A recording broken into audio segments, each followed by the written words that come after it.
EVM hack ചെയ്യാമെന്ന് വാഗ്ദാനം ചെയ്ത് കോൺഗ്രസ് നേതാവ് പണം ആവശ്യപ്പെട്ടിരുന്നു എന്ന പരാതികൾ വരികയാണ്. യൂത്ത് കോൺഗ്രസ് മുൻ കാസർഗോഡ് അധ്യക്ഷൻ കൂടിയായിരുന്ന BM ജമാലിനെതിരെയാണ് LDF സ്ഥാനാർത്ഥിയായിരുന്ന ഷാനവാസ് പാദൂരിന്റെ ആരോപണം. അതിൽ മറ്റു ചില പരാതികൾ കൂടി വന്നിരുന്നു. അതിന്റെ തുടർച്ചയായിട്ടാണ് ഇപ്പോൾ തനിക്ക് ഇക്കാര്യത്തിൽ ഒരു അറിവുമില്ല, താൻ അങ്ങനെ ആരെയും സമീപിച്ചിട്ടില്ല എന്നത് വിശദീകരിച്ചുകൊണ്ട് അദ്ദേഹത്തിന്റെ വാർത്താ സമ്മേളനം ഇപ്പോൾ നടക്കുന്നത്. അതേസമയം ഷാനവാസ് പാദൂർ ആരോപണവുമായി മുന്നോട്ട് പോകണം. ആ പ്രതികരണം കൂടി ഒരു അട്ടിമറി തന്നെയാണ്. മറ്റൊരാൾ മുഖാന്തരമാണ് എന്നെ അദ്ദേഹത്തിന്റെ ഭാഗത്ത് നിന്ന് വന്നതാണ് എന്ന് പറഞ്ഞിട്ട് മറ്റൊരാളാണ് എന്നെ ബന്ധപ്പെട്ടത്. അദ്ദേഹം ഒരിക്കലും എന്നെ ഡയറക്റ്റ് ബന്ധപ്പെട്ടിട്ടില്ല.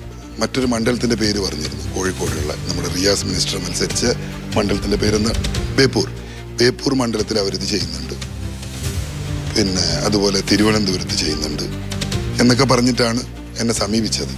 പക്ഷേ നമുക്കിതിലൊന്നും വിശ്വാസവുമില്ല. അതോടൊപ്പം തന്നെ ജനവിധി അട്ടിമറിക്കാൻ നമുക്ക് താല്പര്യമില്ല. അത്തരത്തിലാണ് ഞങ്ങൾ കാര്യങ്ങളിൽ മുമ്പോട്ട് പോയത്. പണം ആവശ്യപ്പെട്ടിരുന്നു. 9-ാം തീയതി തെരഞ്ഞെടുപ്പ് കഴിഞ്ഞാൽ 14-ാം തീയതിയോടുകൂടി തന്നെ കൃത്യമായ കണക്ക് ഞങ്ങൾക്ക് തരാൻ പറ്റും.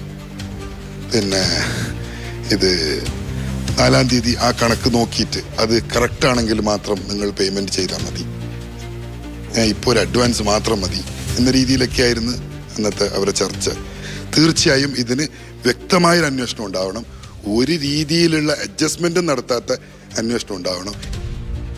തട്ടിപ്പിനാരോ ശ്രമിച്ചു എന്നത് വ്യക്തമാവുകയാണ്. അതേസമയം ഈ ജമാലിന്റെ പേര് എങ്ങനെ ഈ വിഷയത്തിലേക്ക് വരുന്നു എന്നടക്കമുള്ള കാര്യങ്ങളിൽ ഇനി കുറെ കൂടി വ്യക്തതയുണ്ട്. ജമാൽ ഇപ്പോൾ തനിക്ക് അതേക്കുറിച്ച് അറിവില്ല എന്ന് വിശദീകരിക്കുന്നു. അതേസമയം ഷാനവാസ് പാദൂർ ഉൾപ്പെടെ അത്തരം ആരോപണങ്ങളുമായി മുന്നോട്ട് പോവുകയാണ്.